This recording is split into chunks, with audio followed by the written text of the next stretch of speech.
బీసీలు ఉన్నారు, వాళ్ళకి సంబంధించి 42% ఇస్తామని మీరే చెప్పారు. ఇప్పుడు ఇవ్వలేనటువంటి పరిస్థితికి వచ్చింది. మరి రావద్దా? బీసీలకు అధికారంలో వాటా రావద్దా?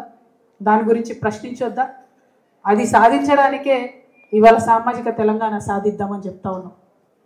అగ్రవర్ణాలు ఉన్నారు, వాళ్ళల్లో కూడా పేదోళ్ళు ఉన్నారు, వాళ్ళల్లో కూడా కొన్ని వర్గాలు ఉన్నాయి, వారికి అధికారం రాలేదు.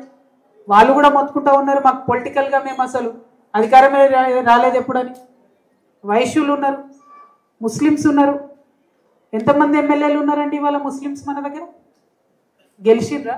హైదరాబాద్లో 5-6 తప్పితే ఎక్కడన్నా గెలిచిండ్రా?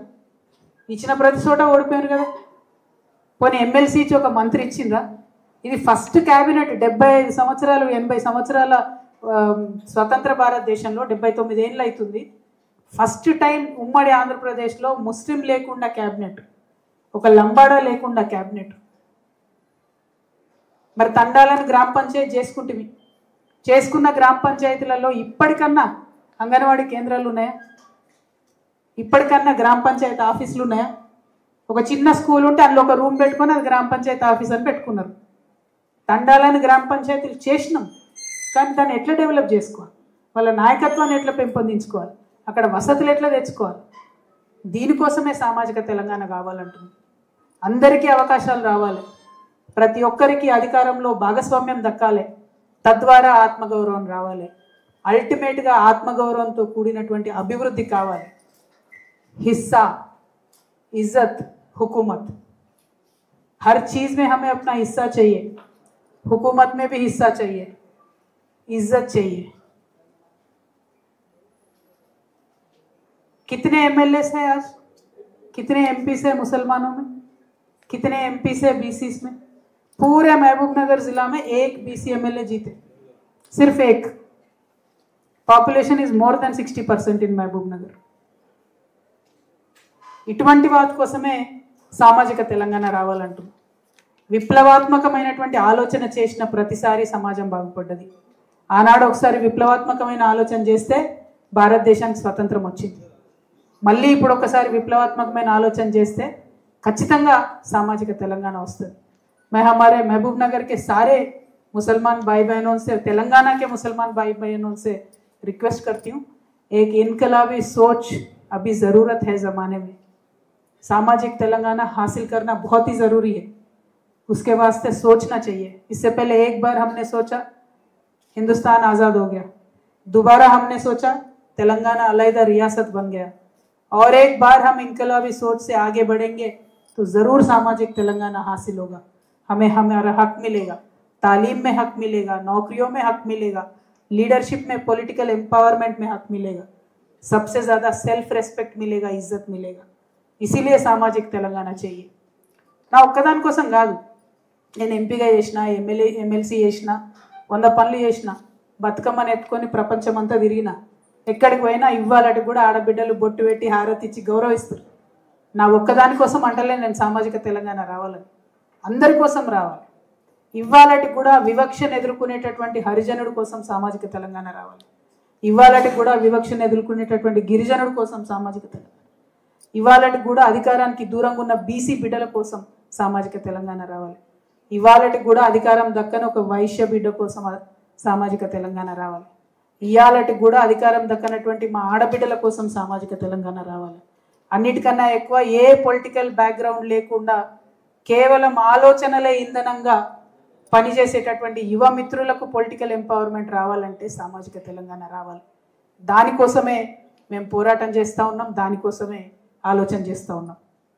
మహబూబ్ నగర్ టౌన్ ఉందండి, ముఖ్యమంత్రి గారు ఇక్కడ ఈ జిల్లా ఉమ్మడి మహబూబ్నగర్ జిల్లా బిడ్డ, నేను పాలమూరు బిడ్డను, పాలమూరు పిలిబిడ్డను అని చెప్పుకుంటాడు ఆయన. కానీ మహబూబ్ నగర్ టౌన్కు 2 సంవత్సరాల్లో ముఖ్యమంత్రి గారు ఎన్నిసార్లు వచ్చిండ్రో ఒకసారి మహబూబ్ నగర్ ప్రజలు ఆలోచించుకోవాలి.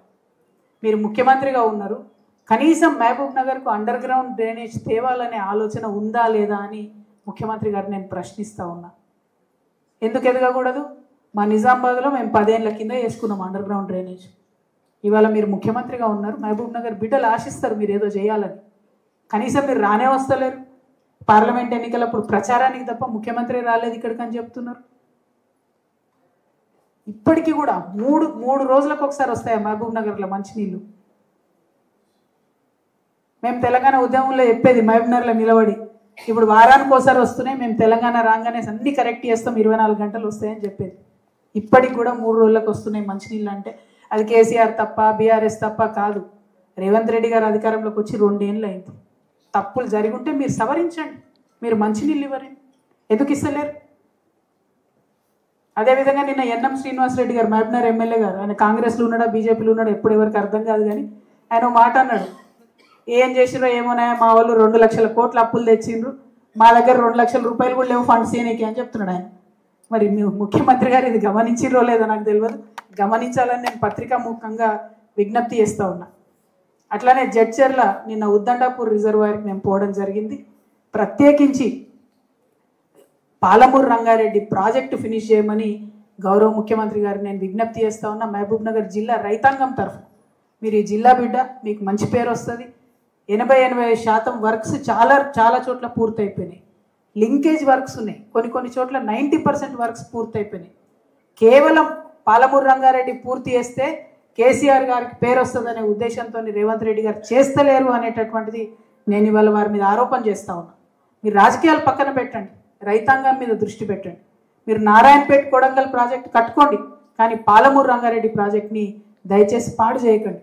ఎందుకంటే మనం ఎంత పాలమూరు రంగారెడ్డి లేట్ చేస్తే అంత తొందరగా అక్కడ చంద్రబాబు నాయుడు గారు మన నీళ్ళన్నీ కూడా ఎత్తుకపోయే ప్రయత్నాలు చేస్తున్నారు. కృష్ణా బేసిన్ నీళ్లు తీసుకుపోతున్నారు, గోదావరి బనకచెర్ల కట్టుకుంటున్నారు. అయినా మీరేమంటలేరు. మన మహబూబ్నగర్ జిల్లాకు ఆనుకొని ఉండే కర్ణాటకలో ఆల్మట్టి ఎత్తు పెంచుతున్నారు. అక్కడ ఉన్నది కూడా మీ కాంగ్రెస్ ప్రభుత్వమే. ఆల్మట్టి ఎత్తు పెంచితే నేను మహబూబ్నగర్ జిల్లా బిడ్డలకు దండం పెట్టి చెప్తా ఉన్నా, ఆల్మట్టి ఎత్తు పెంచితే కృష్ణా కాలువలలో మనం మహబూబ్నగర్లో క్రికెట్ మ్యాచ్ ఆడుకోవాలి తప్పితే చుక్క కూడా నీరు రాదు, ఇబ్బంది అవుతుంది. వానలు పడకపోతే నీళ్ళు వచ్చే పరిస్థితే ఉండదు. ఎట్టి పరిస్థితుల్లో దాన్ని ఆపాలి. ముఖ్యమంత్రి గారిని నేను డిమాండ్ చేస్తూ ఉన్నాను. అదేవిధంగా జడ్చర్లలో అక్కడ ఎమ్మెల్యే గారు చెప్పిండ్రు, ఆయన గమ్మతున్నాడు ఎమ్మెల్యే, ఆయన సీఎంనే తిడుతుంటాడు ఎప్పుడు. అయితే ఆయన ఎలక్షన్లలో చెప్పిండు, కొల్లూరు మండలం గెలిచినాక 24 గంటలలో తెస్తా అన్నాడట. మరి ఏమైనా జడ్చర్ల ఎమ్మెల్యే గారు 24 గంటలు అయిందో లేదో ఆలోచన చేసుకొని తొందరగా కొల్లూరు మండలం తేవాలని చెప్పి డిమాండ్ చేస్తున్నాం. ఏదైతే 100 పడకల హాస్పిటల్ను మీరు 50 పడకలకు మార్చిండ్రో దాన్ని తిరిగి 100 పడకలు చేయాలి. అక్కడ మహిళలకు సపరేట్గా అవకాశం సౌలత్ కల్పించాలి. ఒక యువ గిరిజన రైతు చనిపోయిండు, ఆలోచన చేసి కాంపెన్సేషన్ ఇవ్వాలని కోరుతా ఉన్నా. ఇక ఈ సెజ్జు ముచ్చటని అయితే రోజు వింటాం మేము హైదరాబాద్లో. ఇక్కడికి పీసీబీ వాళ్ళు పొల్యూషన్ కంట్రోల్ బోర్డులు వస్తున్నారని తెలియగానే ఎమ్మెల్యే గారు స్టేట్మెంట్ ఇస్తారు, వెంటనే పోయి ఫోటో దిగుతాడు. మంచి పిఆర్ ఏజెన్సీ ఉంది ఎవరో ఆయనకు, నాకు తెలియదు, కానీ ఇది మాత్రం దారుణం. దయచేసి ప్రజా సమస్యల మీద దృష్టి పెట్టండి, కానీ పిఆర్ స్టంట్ల మీద కాదు. అక్కడ ఉండేటటువంటి మండలం ఇవ్వండి, హాస్పిటల్ ఇవ్వండి, అన్నిటికన్నా ఎక్కువ ఉద్దండాపూర్ రిజర్వాయర్ తొందరగా పూర్తి చేయాలని చెప్పి మేము కాంగ్రెస్ పార్టీ ఎమ్మెల్యేలను డిమాండ్ చేస్తూ ఉన్నాం. అదేవిధంగా దేవరకద్రకు పోయి వచ్చినాం, కరివెన రిజర్వాయర్ ఆల్మోస్ట్ వర్క్ అయిపోయింది. ఇక ఏనుగు వెళ్ళింది తోక చిక్కింది అన్నట్టు కొంచెమే వర్క్ ఉంది. అది ఫినిష్ అయిపోతే చాలా పెద్ద ఎత్తున ఏదులకు మనము వాటర్ పంప్ చేసుకునే అవకాశం ఉంటుంది. అసలైన తొలి వెలుగు. ఫాలో వాట్సాప్ @తొలి వెలుగు official.